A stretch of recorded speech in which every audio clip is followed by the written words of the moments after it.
Good evening and welcome to another edition of The Screen Team here on today's talk, KWOC. We've got a full hour of movie reviews for you.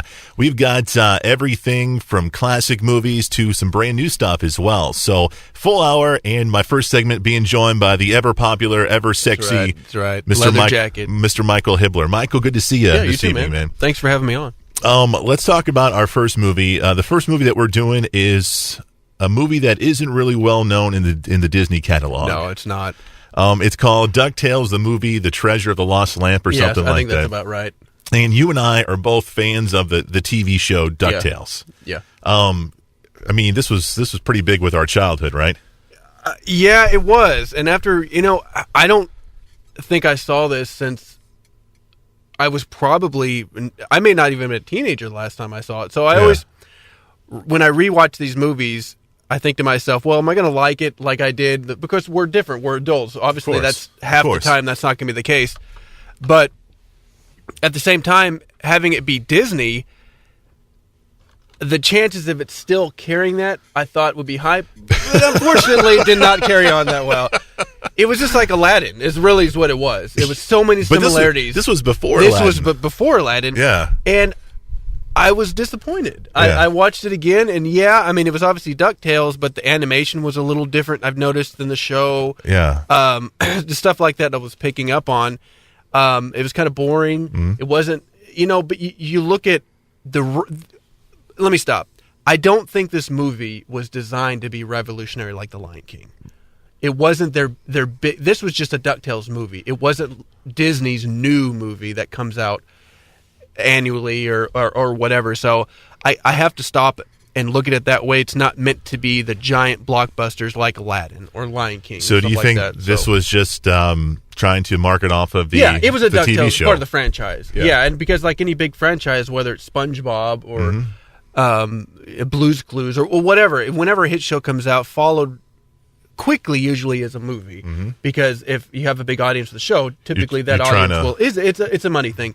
Don't get me wrong, it is a cute family movie. I think parents out there could be surprised that your kids may like it, but it's one of those that if you were like us and you watched the show and you followed it and you loved it, and yes, I have 2 volumes at home myself. Do you still watch them now? I do. Yeah. So I have a fresh perspective of the show, and I was So let me ask you, what's the difference? What is it about the TV show that you like, but the movie didn't hit the right note for you? I just thought the story behind it was kind of boring. And like I said, it was just so much like Aladdin. They just should have called it, Aladdin. There's just so many similarities. You have the evil wizard wants, the special that wants the lamp, and you have the comedic genie, who the only thing was different, it just wasn't Robin Williams' voice doing it, but there was that comedic You've got the slapstick.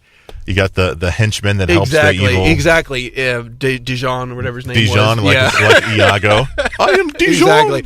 So there's, but I don't know, like watching the episodes of the show, it just seems like they were so much more interesting, and I seem to like the characters in the show much more. I mean, I'm glad they had Duckworth and Mrs. Beagley and stuff like that, but and Launchpad was only in it for like a couple of scenes. It seemed like, and some of it just seemed kind of pushed and rushed, like they were deliberately trying to bring in some characters just because they were part of the show. But as we know, being moviegoers, it doesn't matter who. Movies carry a vibe with them, and you can have good animation, you can have good acting and stuff, but if the writing isn't just quite there, maybe there's something off. I don't know. I just didn't have a good vibe for me, watching it. So if that makes any sense. Let's talk about some of the other parts about this film. Obviously, the voice, the cast. You've got Alan Young, who does Scrooge McDuck, he's at least 200 years old now. He is, man. He's amazing. He is, and he is Scrooge McDuck. He's put on that persona, and he's just got that. Everyone knows that voice. Yeah, and anybody knows Alan Young, especially the older generation who watches the show. Remember Mr. Ed? He did the voice of not voice. He was the character of Wilbur. But he also had an enormously successful career with radio, and he had his own show at one time.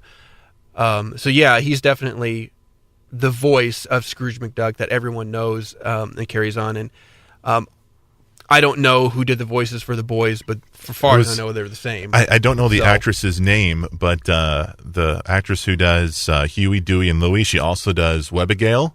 Really? And she is the lady who does Minnie Mouse for Disney now. Yeah. I can't think of her. I'm glad she's still working, though. Yeah, I can't think of her name right now, but she does Minnie on cool. Mickey Mouse Clubhouse. Yeah. So obviously very talented. Yeah, I mean, she's I kind of consider her like the female version of what's his Mel name? Blanche. Well, no.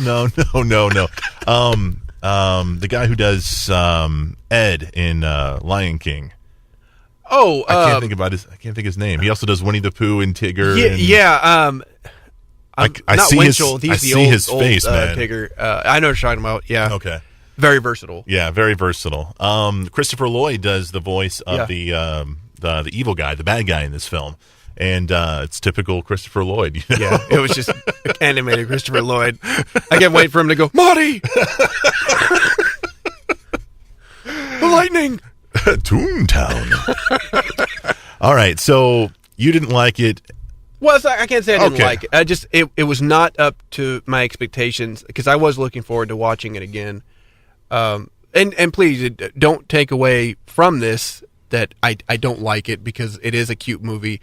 It is a good Disney movie, but it's not at the caliber that you're probably thinking Disney movies, like The Lion King or Aladdin, like we talked about. So, I'll agree 100% with what you're saying. I do think this movie though is a good movie for little ones. Like my little one, he just gets mesmerized by this kind of DuckTales, Dad, DuckTales. I'm like, all right, cool, let's put it in. You know. Yeah.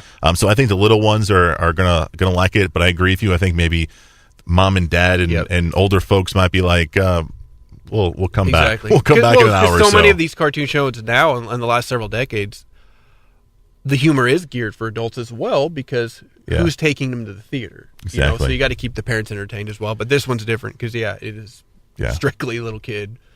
All right. Well, cool, man. DuckTales. Woohoo. Michael, thank you for joining us. We'll be back here in just a few minutes. We'll be reviewing the brand new movie to DVD. It's called I Saw the Light. Has to do with what's his name? I can't think of his name. It's not the Williams. Hank Williams. Has to do with really? Hank Williams. Well, that's cool. I wish I had my computer in front of me. I would sound much more professional right now. It's coming your way next on KWOC.